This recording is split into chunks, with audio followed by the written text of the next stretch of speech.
Hi, ever wonder what it's like to work another profession or live in the underworld? Listen to unsuspecting riders give a 10 to 15 minute personal masterclass as I spontaneously interview them as they enter my taxi.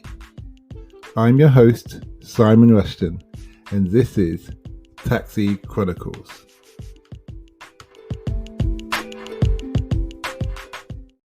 Morning. Yes, we're back with another rider, another episode. Today we are honoured to have Toby in the car. He is one of those, let's just say a banker, trader, one of those guys that it's good to have in your corner.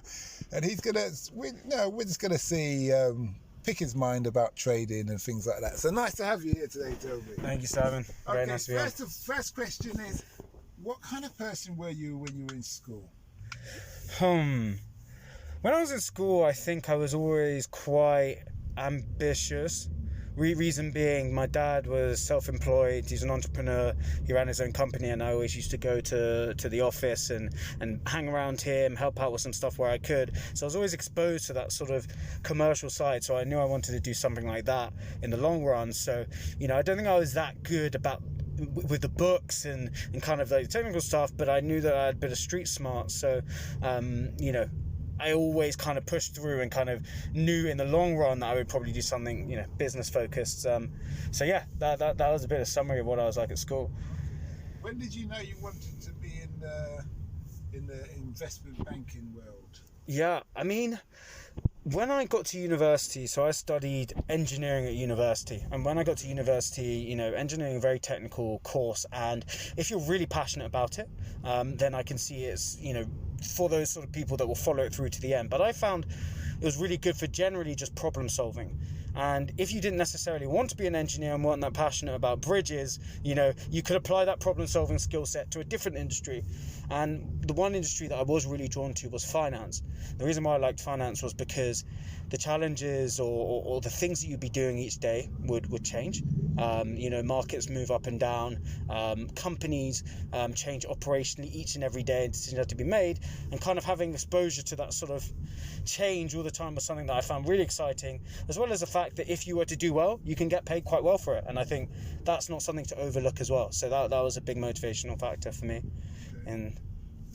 So you did that degree in engineering. Did you do a master's? So I actually did, and this is actually quite important for people who are looking to go into the industry, mainly more so for people the younger ages, is I actually did an internship first. So I did this thing called a spring week, which was basically just a 2-week intro into a company, and the company I did it with was for a company called Goldman Sachs. And, that gave me a 2-week insight. And once you were in there, if you performed well during those 2 weeks, they then gave you an offer for the summer internship the year after.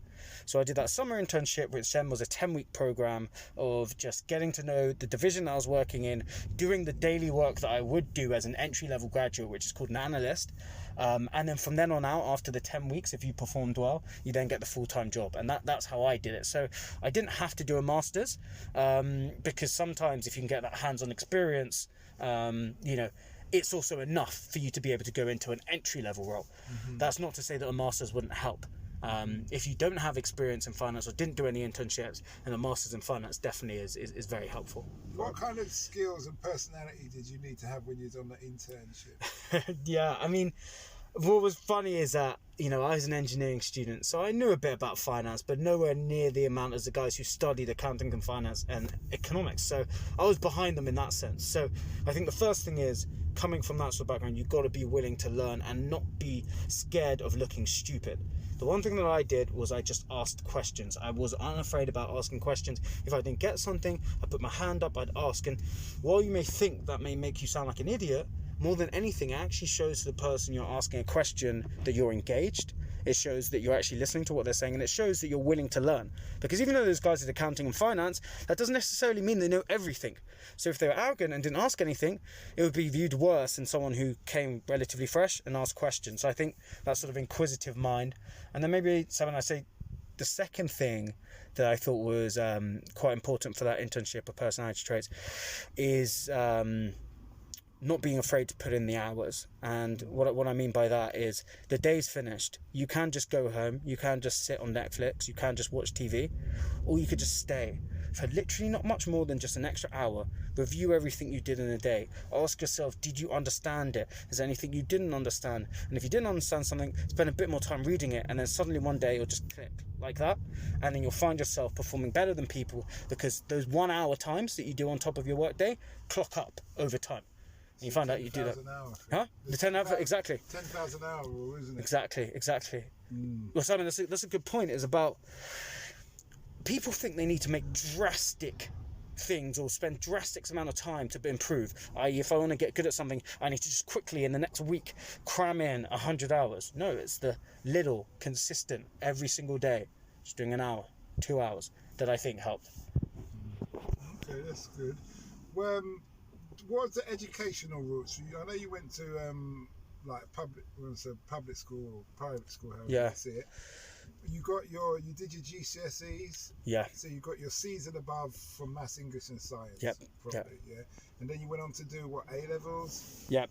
Went on to do A levels, and I did Maths, Chemistry, and Economics. So I did that, and then I got my desired grades to go to university, and then I went to University of Warwick. Okay. And University of Warwick was good because it was very focused on sort of pushing people into sort of careers in finance and consulting. The one thing that I realised that I think some people don't get into these careers is because they just simply don't know. But Warwick was really good about throwing it in your face and making it very obvious about the careers and providing you with the information. So yeah, that was what was great about Warwick. Okay. No, I only asked, this being a black man in Nigeria, when you went into that environment in the stock exchange, did you find was it easy to settle in? Did you have to conform? Yeah, it's tough when you don't have a lot of people that look like you around the place. It's hard to find people that you can connect with on the same level. You may have some common interests if you like football, if you like rugby, whatever, but generally on a sort of cultural perspective, if you don't see anyone like you, it's a bit uncomfortable. So I always say to people, don't compromise yourself, but know your audience, you know? Don't compromise yourself, but know your audience. You know, I wouldn't say cater to them, but just find out what they like. And if you can find a connection there, and you can find out there's somewhere that you can be connected, then go for it and hammer that home. You know, if it's golf, I don't play golf, but I played rugby. It's rugby. I just would focus on that and focus on where we did have a common connection, because that's where I could find it. And I'd say, you know, other people will be playing the game, right? Other people will be playing the thing where they try and get on with as many people as possible. The thing about these jobs is that because you spend so much time in the office and they're long working hours, you need to get on with the people that you work with. So sometimes you just have to put yourself out there. You may have to do some things that, you know, I wouldn't say do anything that you're uncomfortable with, but do some things that maybe might put you outside your comfort zone just to get to know the people. And if they then decide that they like you, you're likely to be successful over a period of time. I mean, as diversity increases over time, probably won't be such an issue as time goes on. And if diversity is improving, it's still got a lot of work to do, is improving. But you know, while it's still like that, learn how to play the game to maximize your success, I think. Okay, well, you've been a great host, guest, sorry. Thank you. The last two questions are, what have you learnt that you wish you knew when you had started? Okay. What have I learned that I wish I knew? This is a really good question. One thing that I wish I knew when I was younger, and this almost comes on to the point that you made here, that we've got this thing as sort of black people where you've always been told you have to work twice as hard as you know, your counterparts to get the same result, and I think that's still definitely true. But one thing I would have taught myself is hard work isn't everything. You know, if you were to spend 100 hours on something, you get another guy who knows how to play the game. He'll spend 50 hours, but then he'll spend the other 10 talking about how much he does and doing some extra stuff on the side and being really vocal about it. And I learned in the workspace, it's not just the work you're doing, but making sure people know about it. And a lot of the time, sometimes as black people, we just want to get on with our work and make it really, really good and say, look how hard I'm working, without actually, and being too humble to want to shout about it. Whereas, some people feel very comfortable shouting about and bragging about what they want to do, what they've been doing. So I think one thing I'd say is that, work hard, that's a given, but also don't forget your eyes on all the other little stuff that also have an equal importance. Talking about what you're doing, speaking to, the more senior people, doing that schmoozing type stuff. Although it might be uncomfortable, some people are doing less work than you and doing loads of that, and they're doing better than you. So I wish, that's one thing. Last question is, what's the impact you want to have on the world?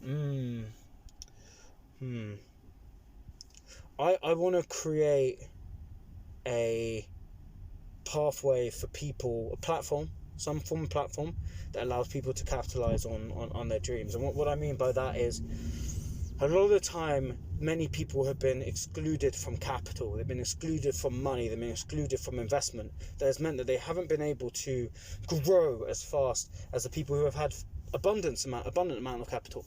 And what I want to do is provide a platform where I can invest and provide support and consulting services to people from communities and places that have not had access to all of these resources, to be able to allow them to really capitalize on their financial well-being and really just make a lot of people a lot better off financially. Let's go. There's just in traffic. Okay, that's good. Well, thanks a lot for that. So, thank you. And we wish you well, mate. Thank you. That's good. We hope you liked that interview. Don't forget to like, share and subscribe to get the latest daily episode. Ever considered investing in the continent with the fastest growing economy and population on Earth? The same continent that holds 30% of the world's known natural resources? Then listen to our sister podcast, Africa Investor Stories, where you will hear real investors with real stories from around the world share their experience of investing in Africa. We post Monday and Thursday at 10 a.m.